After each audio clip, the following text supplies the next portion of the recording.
What up YouTube, Topaz Yates back for another review, and this one is to that T.I. Dime Trap, and I'm giving this one the yellow light here, dude, because here's the thing about T.I.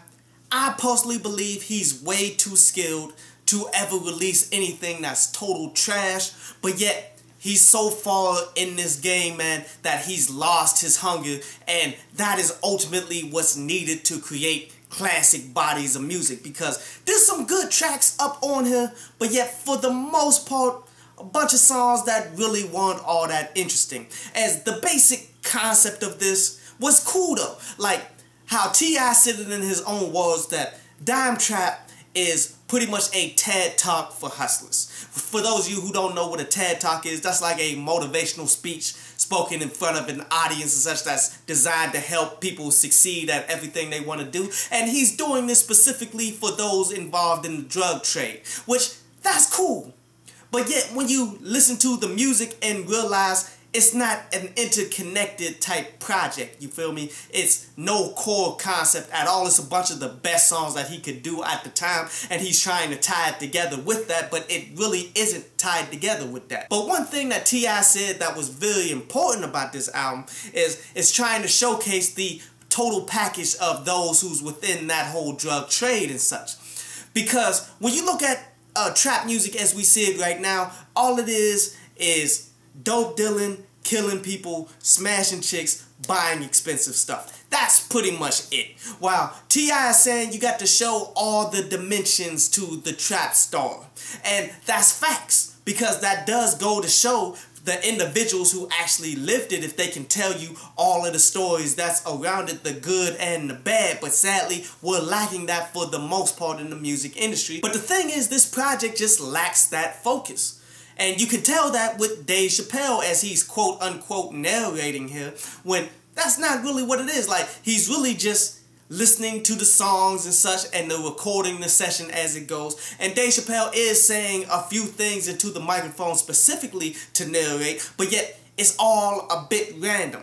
It doesn't really have that much to do with anything. And this project isn't lackluster because of the talent. Because as I said, T.I. is on a level where I don't believe he'll ever release a completely garbage project. And then he seeked out production from the likes of, say, Scott Storch to Swiss Beats, and he got Anderson .Paak on the project, and he got a bunch of people, and I'm going to continue to list names as we go, but yet you can just tell everything could have lined up, but yet the one thing that's missing is the actual hunger. And this is why they say that this is a young man's game, because the more successful that you are in this game, as T.I. has been for a long time, he got longevity in this game, your hunger begins to go away. But let's go ahead and break down this project, starting with my favorite songs.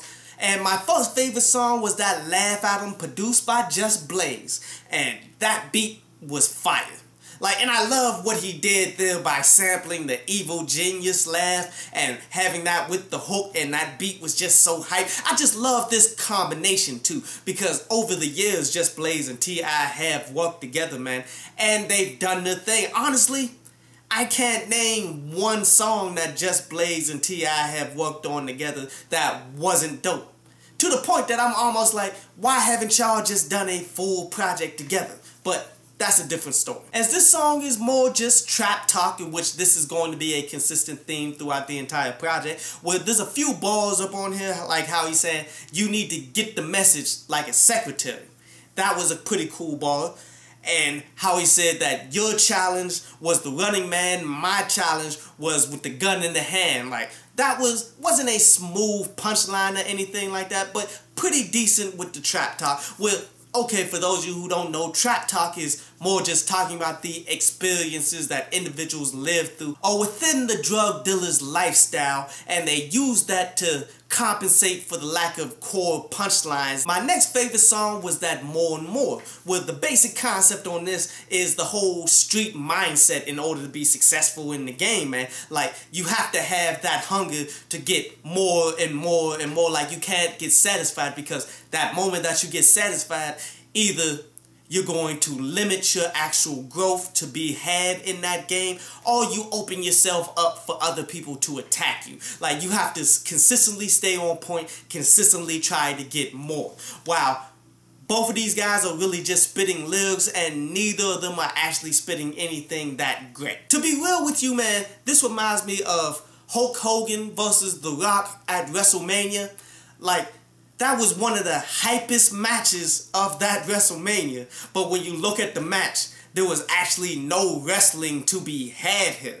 There was actually nothing but the whole hype of two big names of all time coming together on a track, even though they've done it before. But ultimately, them coming together like this is what makes this joint dope, on top of solid production. But yet you're not getting lyricism, you're not getting a great core concept, you're not getting much, but yet it still works out. But this song and its lyricism and a bunch of other lyricism on a bunch of other songs and such shows you why I feel as though T.I. is all but washed up, because T.I. is quoting his past projects way too much. Like on this song, he's shouting out Big Ish Poppin', he's shouting out Urban Legend, and then on other projects, he's saying I'm serious and King, as he breaks that down as K-I-N-G and such on other songs, man. And that's something that I've told people for years. Like, when you begin looking backwards at all of the things that you was doing before in the past, instead of focusing in on making the next great project that can be listed in with this, you feel me, then you already got one foot in the grave when it comes to this rap game. And my last favorite song off this project would be Looking Back, produced by David Banner, in which that beat was fire, and I love the concept here. The concept is pretty much, what are you doing with your life? Like, will you be able to look back at it years from now saying that, okay, I'm proud of everything that I did here? As T.I. did say a few things in here that was rather dope as well, on saying like, people were still feeling the effects of the things that I did. Like, before us, like, drug dealers never really got this big. Like, that was cool right there. But then in the second verse, he begins to break down the things that he did in his life, whether smart or stupid. But yet, he looks back at it like, that was me all the way around. I lived my life. As he's talking about being on the front line against the LAPD. How he ran up on Little Flip in Houston and got caught slipping for that. And the fallout because of this. And he was overtly just talking about a potential chance for revenge on the track. How he went to jail for the guns and all of that, man. And then showed all of his paperwork in the yard. So therefore, he never snitched. So he'll always look back at his life like he always was a stand-up individual. Like, definitely enjoyed that song. To be real, that was probably my favorite song out of all of these, but like, it's kind of close though. Like, the other two were very solid, but those were my only favorite songs. But there were other songs that were interesting, like the song Mr. F Up, where this is his song dedicated to Tiny, where he's addressing like the viral video of him touching the one chick, pretty much flirting with her and all of that.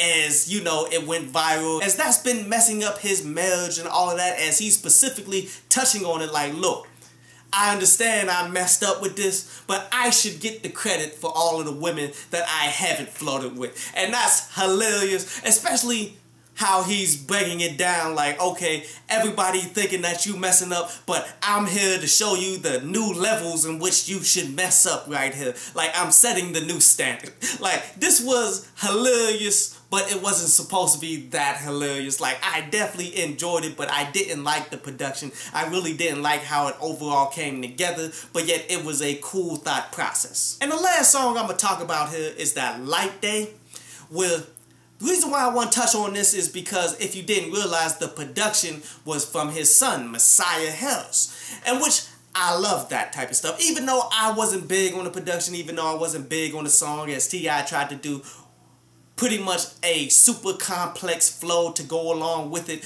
and since the production wasn't strong to begin with, it just feels all the way flawed. But I like the fact that he's giving his son his shot to go ahead and do other work out there in the game. And, I mean, you're supposed to expect this. Like, Master P did this with Little Romeo. Anybody who pretty much got their son who's interested in the game, odds are they're going to give him a chance. Like how Diddy is giving King Combs his shot and all of that, even though he didn't pan out. So, I like that, but yet it has to be better, though. Like, for someone to tie their name to you, for them to be your son, then you have to go ahead and make them ready for this game. And sadly, I don't believe that's what happened here, man. Overall, some solid songs up on here, but yet the rest of them was aight at best. So that's why I'm giving this joint a 6 out of 10. Definitely one you should peep out and get individual tracks up off of here, man. But it is exactly what I thought it would be. Coming from an artist, I believe his best days are behind him, but it is what it is. He's still delivering some quality music that you should want on your playlist. I hope you enjoyed the show. You can follow me at Twitter up there, and you can go to downloadpaz.com, that's down there, to read today's article.